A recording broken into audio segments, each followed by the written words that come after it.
ইয়াতে ৰেডিয়েশ্যন অংকলজি, সাৰ্জিকেল অংকলজি আৰু মেডিচিন অংকলজি তিনিওটা ডিচিপ্লিনতে আমাৰ চিকিৎসা কৰিব পৰা হ'ব। ইয়াত সুন্দৰ ব্যৱস্থা ৰখা হৈছে।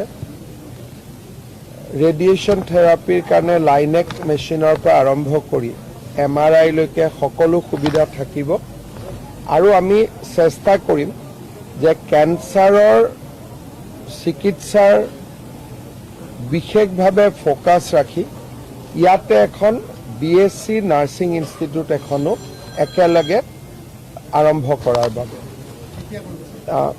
চেষ্টা আমি এই বছৰতে আমি কৰিম। আৰু গোটেই অসমতে আমাৰ কেঞ্চাৰ হস্পিটেল 17খন নিৰ্মাণৰ কথা আমি কৈছিলোঁ। অহা 15 তাৰিখে আমি গোলাঘাট আৰু তিনিচুকীয়াৰো কেঞ্চাৰ হস্পিটেল আমি মুকলি কৰিম। আৰু চাওঁতে চাওঁতে অসমত 12খন কেঞ্চাৰ হস্পিটেল আমি সম্পূৰ্ণ কৰিব পাৰিলোঁ। আৰু 5খন কেঞ্চাৰ হস্পিটেলৰ নিৰ্মাণৰ কাম বিভিন্ন পৰ্যায়ত চলি আছে। কেঞ্চাৰ চিকিৎসাৰ ক্ষেত্ৰত সমগ্ৰ দেশৰ ভিতৰতে আটাইতকৈ বেছি সুবিধা থকা ৰাজ্য হিচাপে অসমে আজি স্বীকৃতি পাইছে। কাৰ্বি আলঙৰ ডিফুত আজি দুটা খুব ভাবিব নোৱাৰা কাম হ'ল।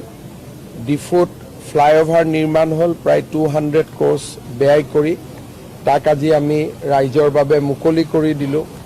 কেঞ্চাৰ হস্পিটেল ৰাইজৰ বাবে মুকলি কৰি দিলোঁ।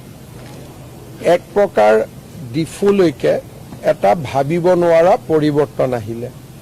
অনাগত দিনত নিশ্চিতভাৱে আৰু আমাৰ কাম আছে। আমি ইয়াত সৈনিক স্কুল এখনো হাতত ল'ম। আজি তাৰো আধাৰশিলা হ'ব। বহুবিলাক কাম আমাৰ কাৰ্বি আলঙত হৈছে আৰু হোৱাৰ পথত। মই কাৰ্বি আলংবাসী ৰাইজক বহুত বহুত অভিনন্দন জনাইছোঁ।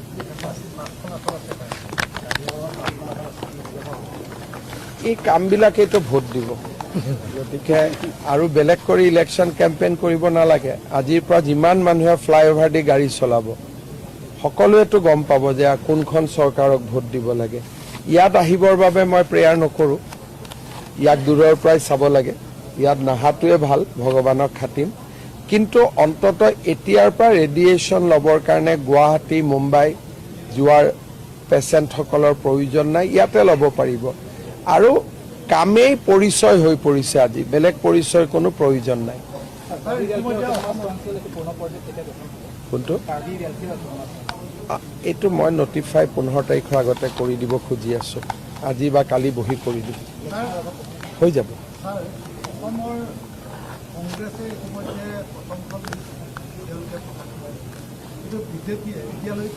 বিজেপিয়ে 17 তাৰিখে কৰিব। এইটো ক'ব পৰাটো নাযায়, কিন্তু ডেফিনেটলি চিট বাঢ়িছে যেতিয়া নতুন মুখটো আহিবই। হ'ব, AGPৰ সৈতে হৈ গ'ল।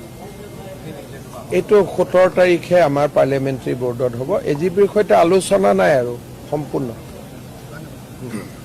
দে।